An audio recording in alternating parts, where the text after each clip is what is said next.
¿Qué tal, mis queridos amigos? Las naturalezas de Jesús.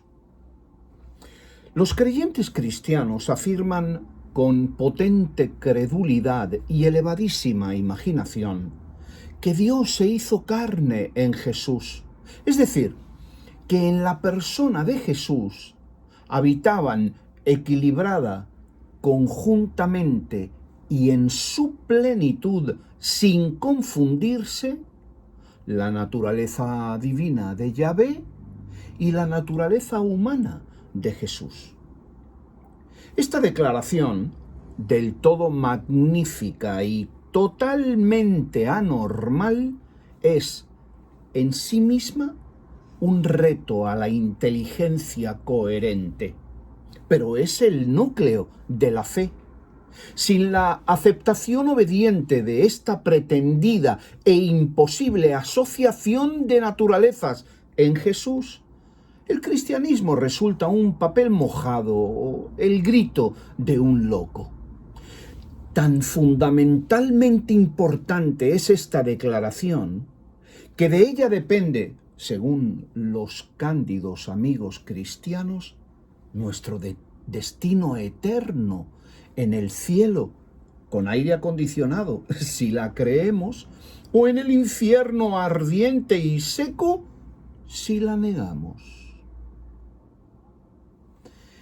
Por lo tanto, y ante la grave consecuencia de estar equivocado en este trascendental asunto, y teniendo también en cuenta que el que engaña siempre lo hace sin pruebas o con pruebas falsas, considero el deber de toda persona inteligente, precavida y sincera analizar honestamente este asunto tan increíble de que en una sola persona coexistan de forma íntegra e inconfundible dos naturalezas, la divina del Dios Yahvé y la humana de Jesús.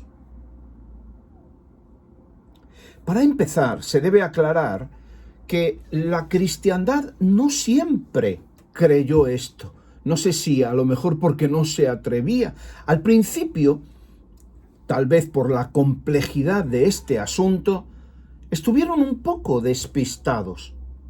No fue hasta el año 451 de nuestra era y en el concilio de Calcedonia que 600 representantes de la Iglesia cristiana de Oriente, solo acudieron 2 representantes occidentales, ya que el Imperio Romano Occidental, el Imperio Romano de Occidente, estaba siendo aniquilado por Atila, el rey de los hunos.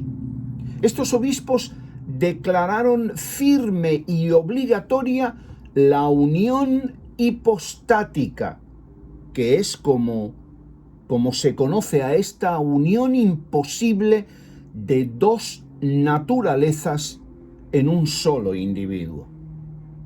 El hecho de que este dogma apareciera 418 años después de muerto Jesús no es un asunto baladí.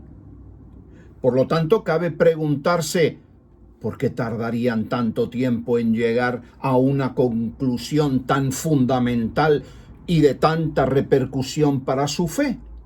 ¿Tan torpes fueron los crédulos cristianos que durante 418 años no pudieron ver tan siquiera lo más fundamental de la persona de su Salvador? Parece tan raro que ahora se den cuenta tan rápidamente y digan que está tan claro escrito en toda la Biblia, aunque tardaron tanto tiempo en darse cuenta. Pero también deberemos preguntarnos, ¿cuál fue el destino eterno de los miles y miles de cristianos que durante 400 años murieron sin saber ni declarar, por tanto, que Dios se había hecho carne en Jesús? ¿No dicen ahora muchos de ellos que esta declaración, si no todos, que esta declaración es totalmente necesaria para la salvación del alma y del cuerpo. En fin, sea como fuere, es conveniente dejar claro de entrada que este dogma de amenazante cumplimiento que vamos a tratar de analizar hoy aquí tiene 2 puntos. Pivota sobre 2 puntos de apoyo.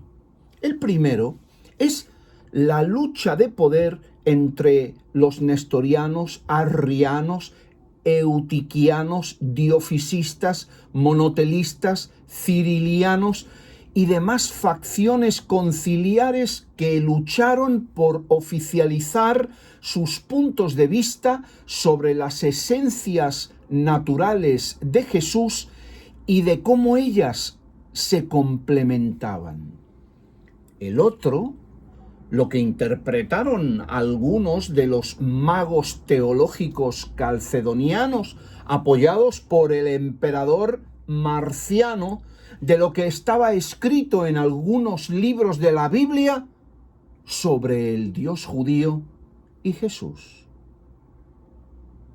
Finalmente, y después de haber excomulgado y declarado herejes a los disidentes en ese concilio de Calcedonia, quedó declarado por narices y sin el apoyo de todos los participantes el canon 28 que os voy a leer.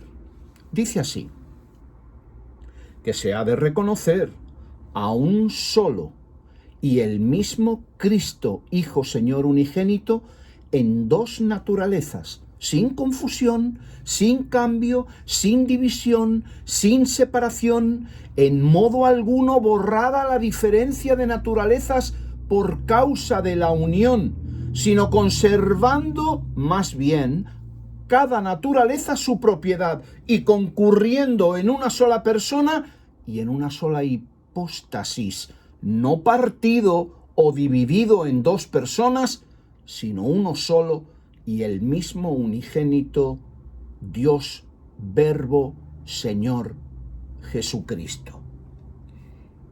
Y al que le guste bien y al que no, pa'l carajo. Esta última parte es un añadido mío, aunque definitivamente está implícito en lo que se dijo. Naturalmente, este manifiesto no fue aceptado por todos los asistentes, ya que algunos veían en él un nestorianismo encubierto. Pero debemos entenderlos.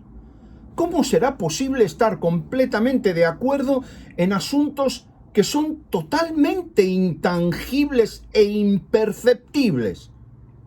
Siempre ha sido un problema saber cuántos ángeles caben en la punta de un alfiler.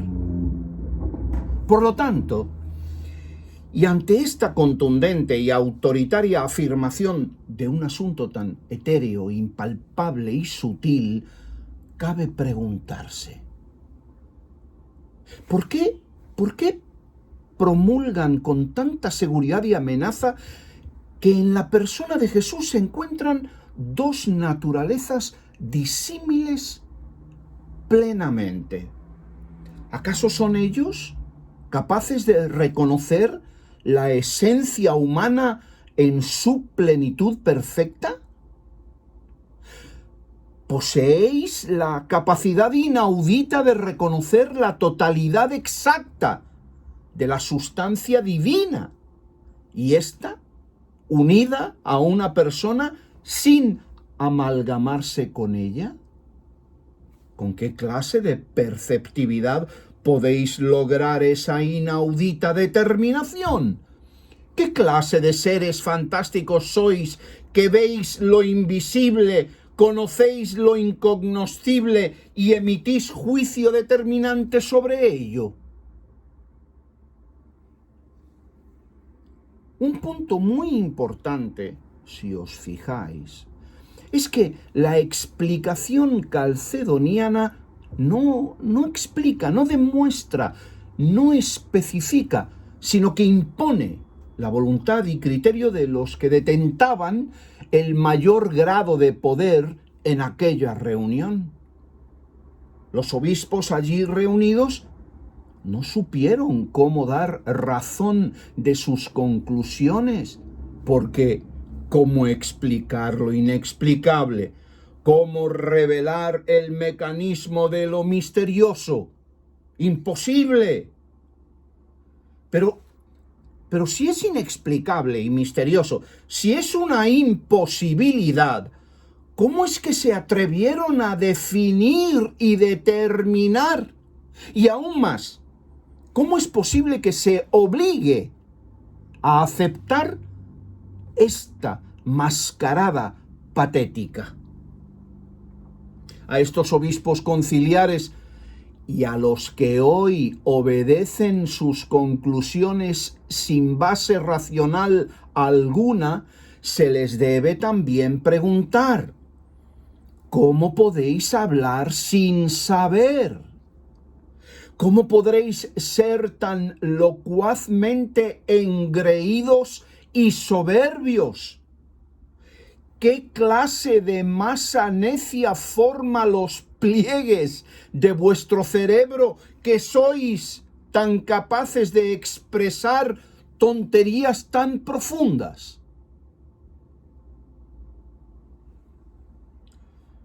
No, nos contestarán. Es que la interpretación de la revelación divina, la Biblia, que nosotros hacemos, nos muestra, obviamente la Biblia no puede equivocarse porque la Biblia es la palabra y de la revelación de la palabra de Dios. No se equivoca y nos lo muestra con claridad. Y además, nosotros, los obispos conciliares de Calcedonia, no nos podemos equivocar, porque somos los magos prestidigitadores supremos, a los que se les ha dado la potestad de engañar y confundir a los necios con necedades. Ante nuestra cara de incredulidad y asombro, los crédulos instigados y excitados por la fe abrirán su libro negro. Y para probarnos que Jesús es perfecto hombre, que tiene la naturaleza perfecta del ser humano, nos leerán los textos donde alguien escribió, vaya usted a saber con qué intenciones macabras, que Jesús lloró, que tuvo hambre o se encabronó airadamente en el templo. De esta forma y manera nos demostrarán que Él era un hombre como nosotros. Pero oiga, les diremos, ¿qué de extraño tiene que una persona se comporte como una persona? ¿En eso no hay nada que probar? No se requieren muchas luces para demostrar que un hombre, cuando tiene sed, bebe agua, cuando se emociona, ríe, y cuando sufre llora, y cuando le hacen cosquillas, se ríe. Luego, y para dejar claro que Jesús es Dios, que tiene plenamente la naturaleza divina en él, además de la humana, no se les ocurre otra cosa que, adivinen, leernos más pasajes bíblicos e interpretarlos de la manera oficial de su denominación religiosa.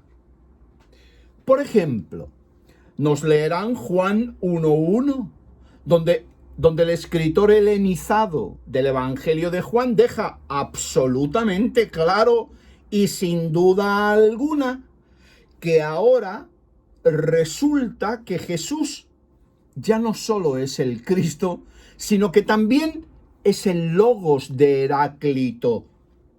Y que ese Logos es, además, el Dios judío Yahvé. ¡Oh, mamma mía! ¡Che evento!, diría el italiano. ¡Tremenda noticia! pero ¿de dónde? Pero ¿de dónde se sacarán estas cosas? ¿Dónde estaría yo en el momento que hicieron esa afirmación? Porque es normal que cualquiera esté ignorante a tal trasiego, a tal movimiento inquieto en la divinidad hebrea. Después de leer tal barrabasada imaginativa sin pies ni cabeza, cabría preguntarse, ¿de dónde narices se sacó el escritor del Evangelio esta idea tan creativa que mejora en imaginación toda la narrativa mitológica griega, escandinava y nigeriana también? No se sabe, no se tiene ni la más remota idea de dónde se sacó este autor ese conejo divinizado, ni de qué chistera lo hizo. Yo honestamente creo que la gran preocupación de los inventores de esta conjunción ocurrente entre el Logos y Jesús y Yahvé, todos apelmazados al mismo tiempo, la gran preocupación que tendrían estos imaginativos autores sería preguntarse ¿cómo convenceremos a los judíos de que ahora resulta que Yahvé es el Logos sin que nos maten o nos den de latigazos hasta que muramos? Y además que Jesús es al mismo tiempo el Dios de Israel sin que caigamos en un ridículo espantoso. ¿Cómo podremos asegurarles que Elohim es igual a la ocurrencia de un filósofo presocrático que creía 500 años antes de Jesús que la razón dialéctica era la unidad de todo, la razón progresiva y cambiante que es ahora increíblemente y de forma fantasmagórica igual al inmutable Dios de Israel? Y también, mediante el pegamento celestial, igual al inalterable Jesús, de quien además dicen que es el mismo ayer, hoy y por los siglos. Es decir, inmutable. Una acción progresiva como el Logos, igual a un ente inmutable como Yahvé y Jesús. Un verbo sin conjugación. Pero parece que les oigo cuchichear en sus discusiones.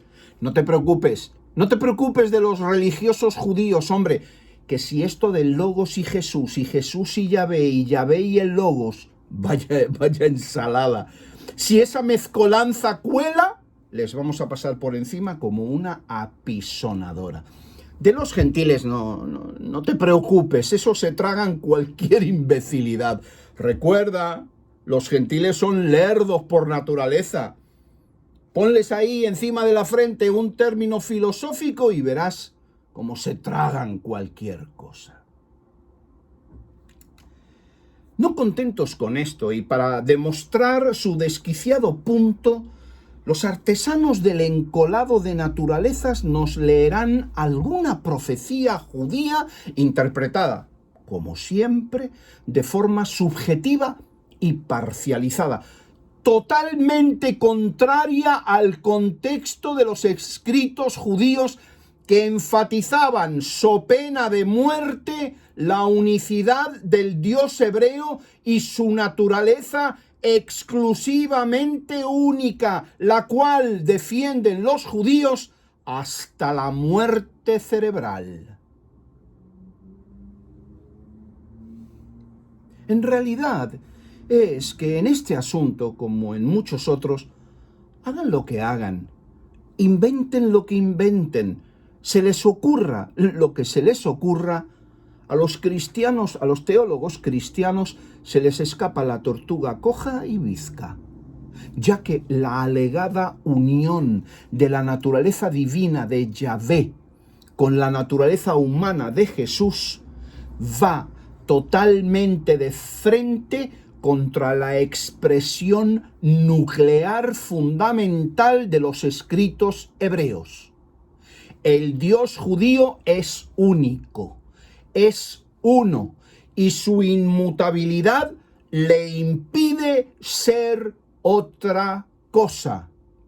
Escucha, oh Israel, nuestro Dios, uno es. Deuteronomio 6:4. Es decir, su naturaleza como su gloria no se comparte. Punto.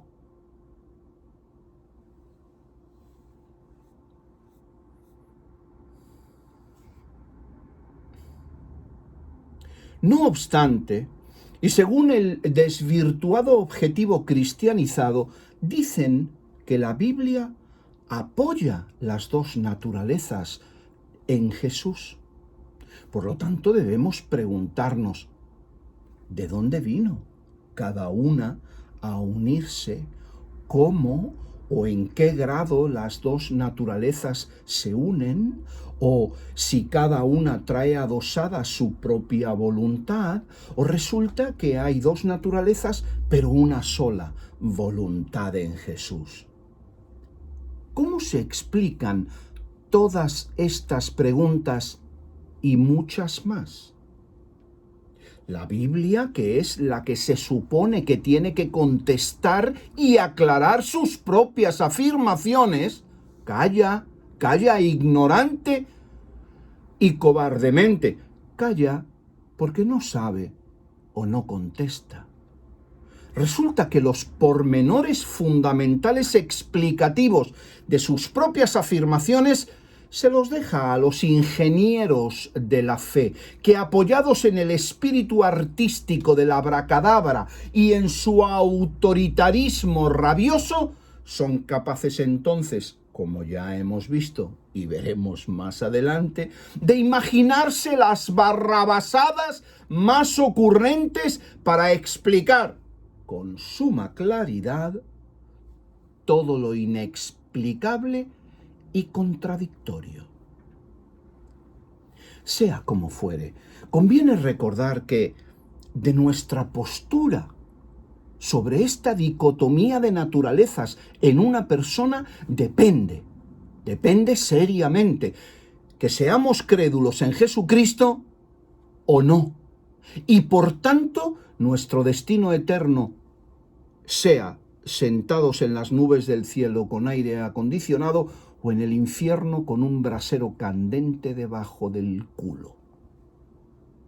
También, en nuestra amena discusión, también debe quedar claro, como el agua turbia, que de la aceptación obediente y callada de esta unión imposible de naturalezas disímiles y contradictorias, o de su rechazo violento, depende que seamos personas de criterio racional o antirracional, crédulo o reflexivo, inteligentemente activos o burdos y lentos de pensar.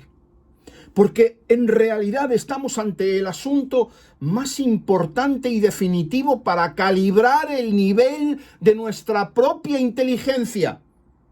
Cacumen, que no es otra cosa sino la multiforme habilidad de congeniar con la realidad coherente de las cosas cuando éstas llegan a nosotros mismos. Por lo tanto, ahora, si me lo permitís, y como guía de análisis para tratar de comprender mejor tan importante asunto, os hablaré primero que conviene definir términos. Luego hablaremos sobre el origen de la unión de las naturalezas de Jesús, alegadas. Aportaremos asuntos de interés sobre la alegada naturaleza de Yahvé. Tocaremos algo sobre eso de que las naturalezas divina y humana se encuentran al 100% en Jesús, lo cual es una paradoja, es decir, un asunto que envuelve dos elementos de naturaleza contradictoria. Para anotar más tarde la relación de esta pretendida unión con la Trinidad y finalizar, tan sagrado irreverente tema con ciertas determinaciones personales. Así que, como tenemos mucho trabajo por delante, vamos a empezar rápido. Primero, ¿qué es la naturaleza de algo? Pues es su elemento fundamental constitutivo, el núcleo, su esencia. En los seres animados es el ser dinámico que posibilita su identidad y personalidad. Permitidme poneros un burdo ejemplo, pero no os preocupéis si es demasiado sencillo de entender, que los ingenieros también hacen dibujitos simples para comprender asuntos complicados. La naturaleza del perro, por ejemplo, es lo que le hace ser perro y por tanto manifestar su perrosonalidad. ¡Qué broma! Ladra, mueve el rabo cuando está nervioso o contento, posee un olfato desarrolladísimo y no para de joder con la pelota. El perro tiene una naturaleza específica que le hace ser y comportarse según ese tipo de animal. El gato, por el contrario, tiene también una naturaleza que le distingue completamente del perro. Es muy flexible y ágil, tiene una visión nocturna profunda, garras retráctiles, es un felino, etcétera, etcétera, etcétera. Para todos nosotros queda claro que cada naturaleza de ambos animales les confiere su singularidad y que ésta es inintercambiable. Es decir, que de forma o manera alguna un gato podría tener la naturaleza de un perro o viceversa. Y mucho menos podría tener ambas naturalezas en un solo animal, constituyéndose, de ser posible este fenómeno monstruoso, en un perro-gato o en un gato-perro, según qué naturaleza dominara a este esperpento viviente que imaginamos. O podría convertirse también en un gapetorro, que sería la unión hipostática precisamente de las naturalezas perruna y gatuna. Pues bien, creo que este sencillo y burdo ejemplo nos ilustra un poco más la profunda complicación e imposibilidad absoluta que implica establecer que en una persona se albergan dos naturalezas, la humana, que le corresponde en justicia natural, y otra de índole divina. Pero un momento, amigos. Frenemos los caballos, por favor, porque debemos notar que la afirmación cristiana es más increíble aún que nuestro ejemplo anterior del gato perro o del gapetorro, porque aquellas creaciones mentales a las que nos referíamos con estos dos animales en sí mismas tenían dos naturalezas del reino animal. Es decir, que alguna concomitancia o relación tenían, alguna probabilidad habría en su imposibilidad.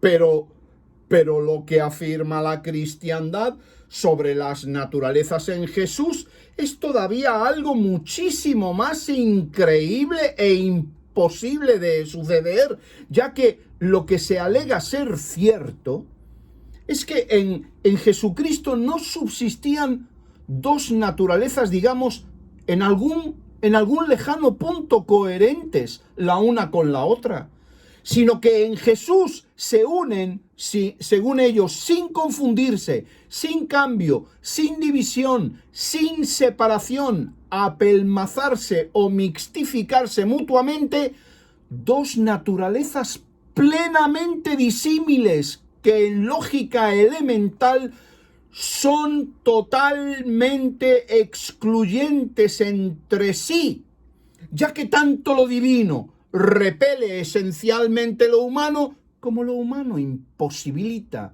lo divino. Nadie puede discutir esto, ya que, para empezar, lo divino es perfecto y lo humano imperfecto. Lo humano es temporal, pero lo divino es eterno. Lo humano es de naturaleza progresiva, cambiante en el tiempo, pero la naturaleza divina es estática e inmutable, externa al tiempo del que no depende. ¿Os dais cuenta cómo poco a poco se va abriendo ante nosotros la flor de la planta calcedoniana y su nauseabundo y fétido olor revuelve nuestro estómago, haciendo que, gracias a la verdad, vomitemos nuestra credulidad? Así que no desmayéis, amigos. Vamos a continuar permitiendo que la razón, como el gato con el ratón entre los dientes, siga jugando con la vida de la tontería hasta darle el golpe definitivo. En nuestro análisis deberemos también preguntarnos: ¿cómo llegaron ambas naturalezas fundamentalmente contradictorias a surgir en una sola? Esta pregunta la Biblia no la plantea, porque los libros bíblicos, como hemos dicho, no explican, solo cuentan cosas imposibles. Su caldo de cultivo es el misterio, porque el misterio es lo que vende. El misterio es lo que vende. La claridad, la explicación sincera, la honestidad es lo que espanta el comercio del espíritu. Por tanto, se pretende que tal portento, tal contradicción, tal milagro de milagros, la unión de naturalezas dispares, se manifestó en el instante en el que se produjo la concepción de Jesús. Concepción, por otro lado, totalmente milagrosa, que se produjo en el momento en el que la poética sombra del Ser Altísimo se posó sobre la desposada María, fastidiándole de paso el noviazgo a José, a quien se le notificó que aceptara el derecho de pernada divino y cargara con la criatura. Así, el absolutista casposo ejerció su dominio y cubrió a la sumisa doncella como un manto cuasi violador. Todo muy aséptico y místico, tal vez poético, que siempre conviene a la hora de hablar de las pasiones, aunque éstas sean las divinizadas. Nunca un polvazo divino tuvo una explicación tan sutil y delicada. No en vano provenía la disertación explicativa de un ángel celestial lleno de plumas deslumbrantes. Mediante este acto plenamente quirúrgico y aséptico, relatado con pinzas desinfectadas por dos de los escritores evangélicos, uno con más precisión que el otro, resulta que en aquella pía relación de orgasmos seca, o sea, que allí nadie se lo gozó, sino que fue un mero trámite, así salió el niño, dirían los arrianos. En este pseudoerótico momentazo del primer siglo, el dominante y poderoso aportó su naturaleza divina, y la otra, la cándida sumisa, a la que no le importó romper su promesa con José, con tal de ser la elegida, que todo hay que decirlo, puso encima de la mesa su naturaleza humana. No obstante, muchos son los problemas que suscita esta medio angélica, medio literaria explicación. Por ejemplo, si la decisión de de posar su sombra procreadora provino del Dios de los judíos, ¿quiere esto decir que la naturaleza divina agarró y subyugó la naturaleza humana de María, obligándola a una unión del todo ignorante del futuro que le esperaba al fruto de esa unión, el Hijo mutuo, y que ya la divinidad conocía de antemano de sobra? ¿Por qué se le ocultó a la pobre jovencita que esa criatura que iba a ser concebida sería sometida a penurias indecibles, a dolores amargos que helarían el alma maternal de la fecundada Miriam? Es decir, que en todo este asunto María asintió en ignorantia plena, o como dicen en mi barrio, la cogieron de pendeja. Como cuando uno no lee la letra pequeña del contrato. ¡Ay, Santa Beata! Los divinos y poderosos siempre abusando de los débiles e incautos mortales. Pobre María, obró de buena fe y la ensartaron como un pincho moruno.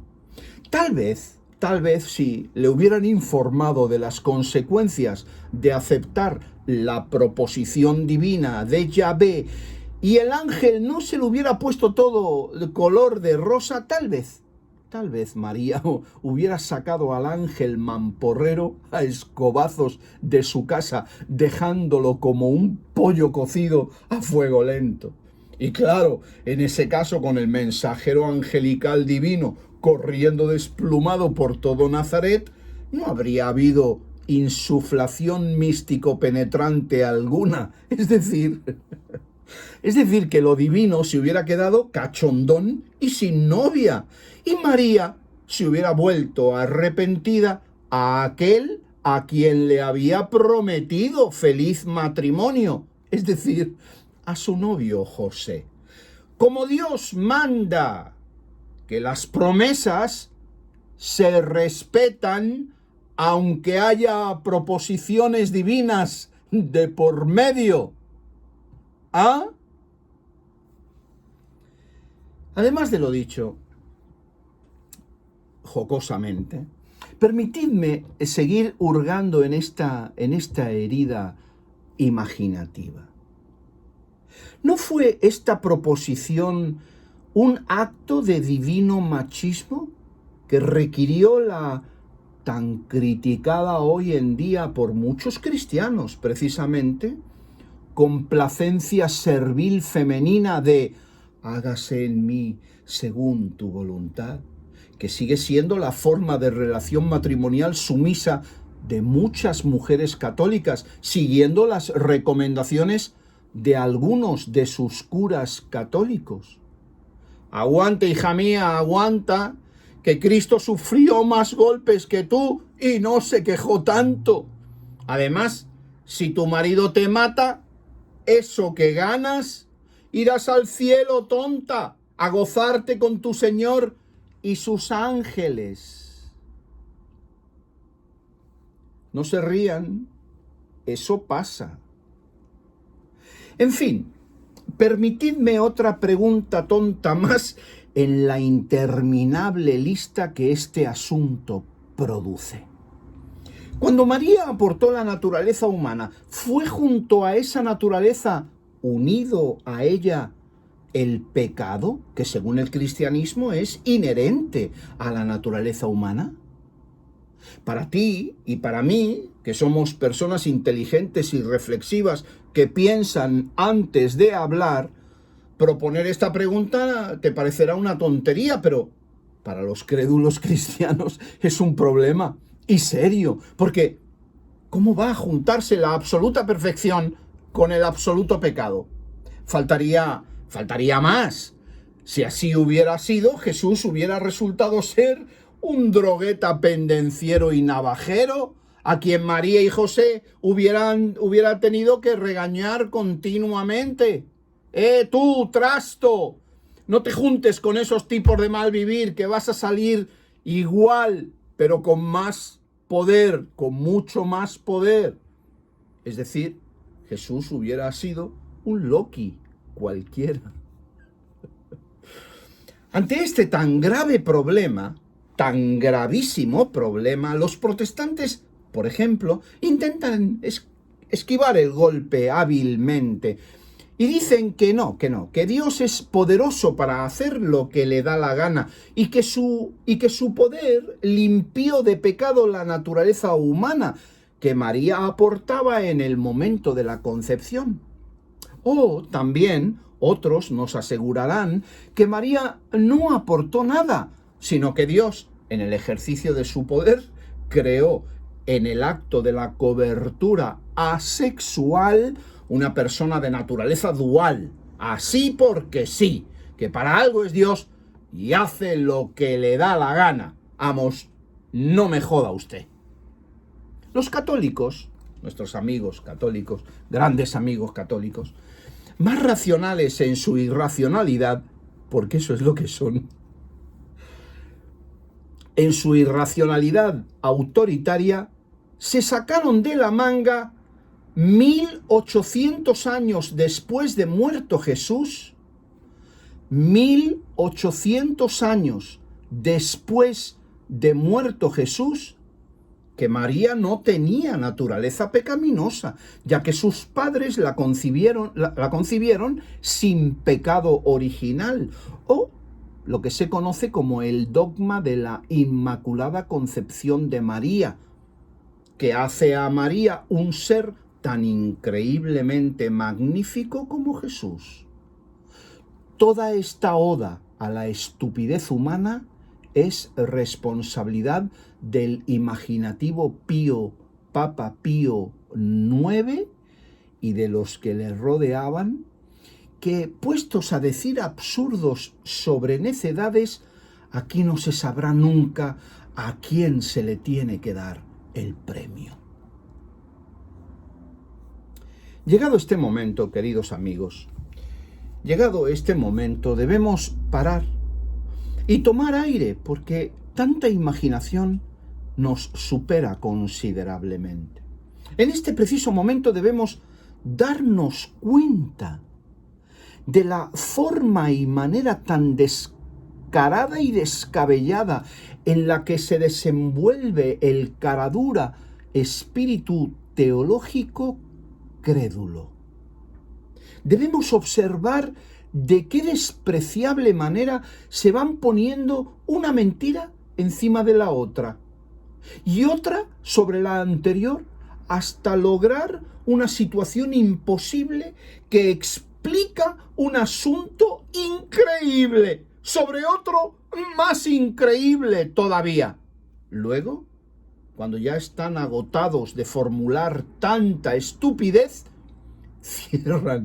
cierran todo el paquete con un broche de oro que dice: las cosas de Dios, hermano, son misteriosas.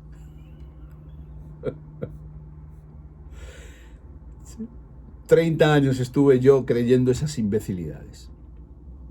Así, amigos míos, no lo dudéis, así de esa manera se forman los dogmas cristianos, que son la expresión más descarada de la cara dura, más desvergonzada. Ejemplo claro de ello, la alegada unión hipostática de Jesús que consideramos hoy aquí. En tercer lugar, deberemos decir algo sobre la naturaleza divina en Jesús. No cabe duda alguna que la pretensión de que la divinidad absoluta, inmutable y eterna haya decidido adoptar la naturaleza humana es un cuento mítico totalmente irreal y ficticio que nace del endiosamiento engreído que tiene el ser humano, quien verdaderamente se cree que es el ombligo del universo. Vamos, que no tendrá otra cosa mejor que hacer el Dios universal que embrollarse en el esquema deprimente que conllevan las acciones del Antiguo y Nuevo Testamento para que, como en una mala película de quinta categoría hollywoodense, resulta que Dios salve al mundo. Además de lo dicho, hemos de tener en cuenta que cuando hablamos de la naturaleza de Dios, del Dios de los judíos, solo contamos con los documentos de la Biblia para hacernos una buena idea de cómo es esa naturaleza divina. Pues bien, queridos amigos, después de haber leído la Biblia, haberla estudiado, predicado y enseñado por años, yo, como muchos otros, he llegado a la conclusión de que una naturaleza que asesina, es violenta, narcisista, absolutista, amenazante, engreída, dominante, subyugadora y déspota, como se ve claramente que está escrito en los libros de la Biblia, y como realmente, según ese testimonio, esa naturaleza es en realidad, no es una esencia envidiable que yo mismo quisiera que estuviera cerca de ninguna naturaleza humana. Yo no aceptaría nunca que esa naturaleza criminal se uniera a lo bueno que Jesús tenía. Dios nos libre de semejante barbaridad.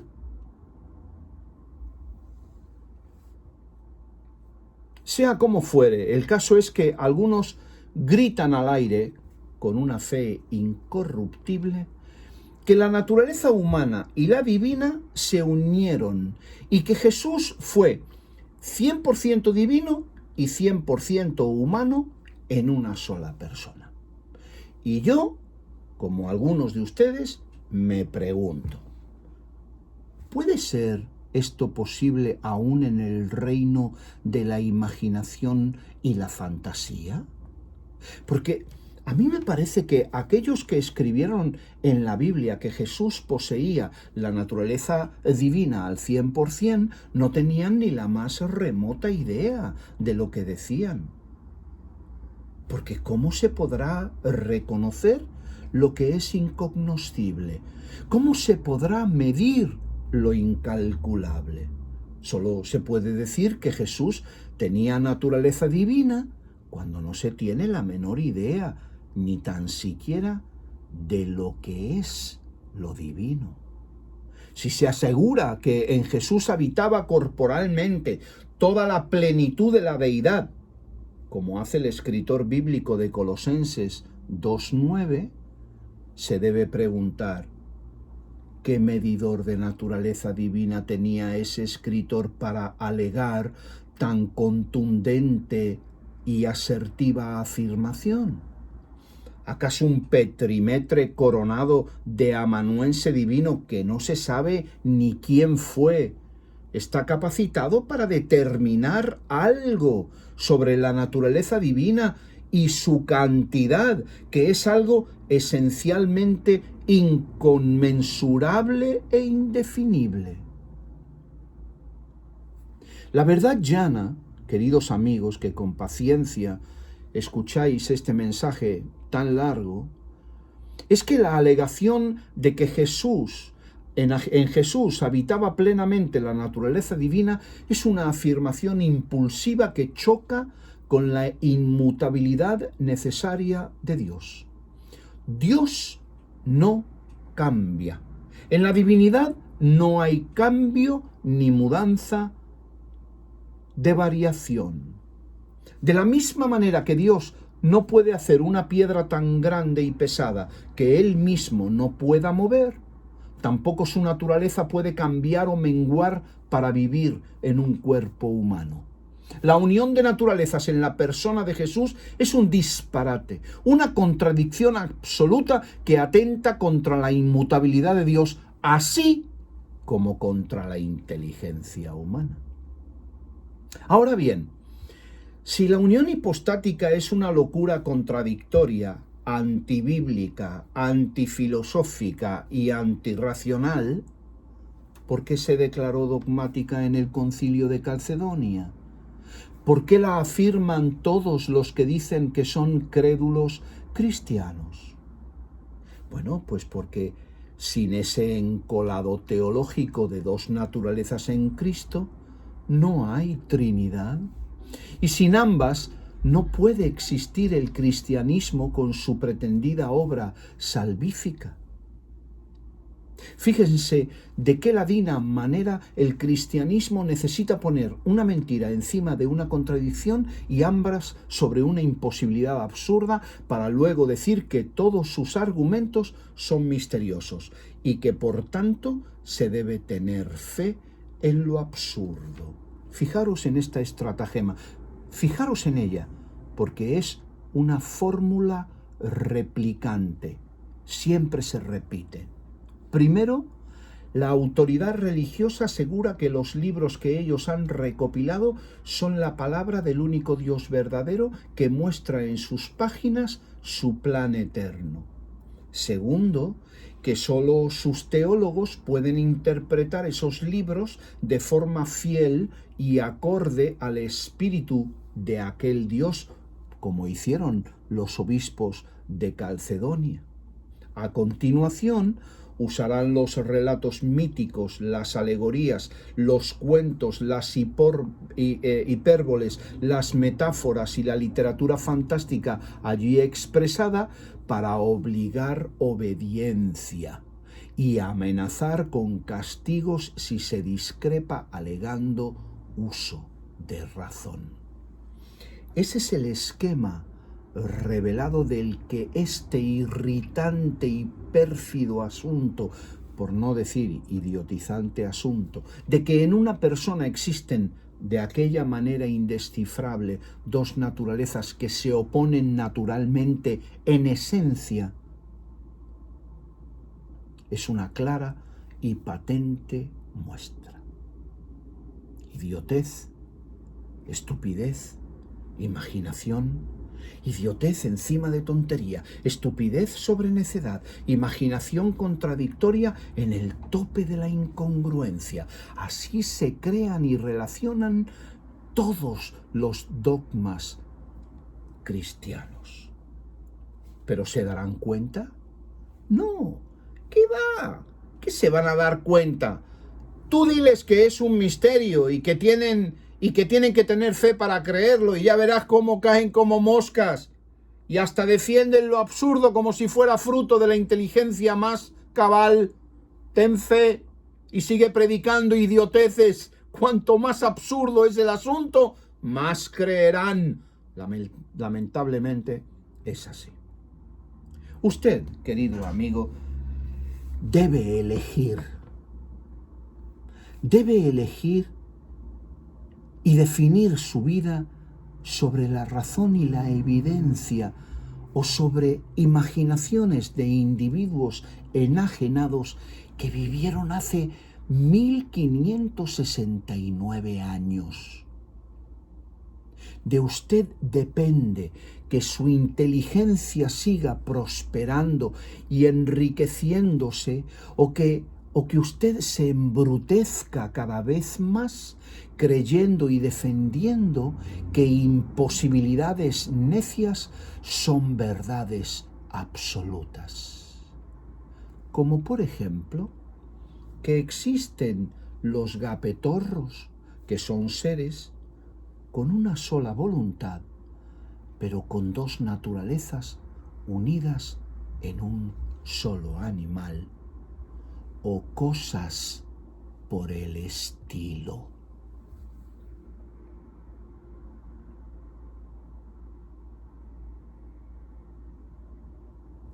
Saludos.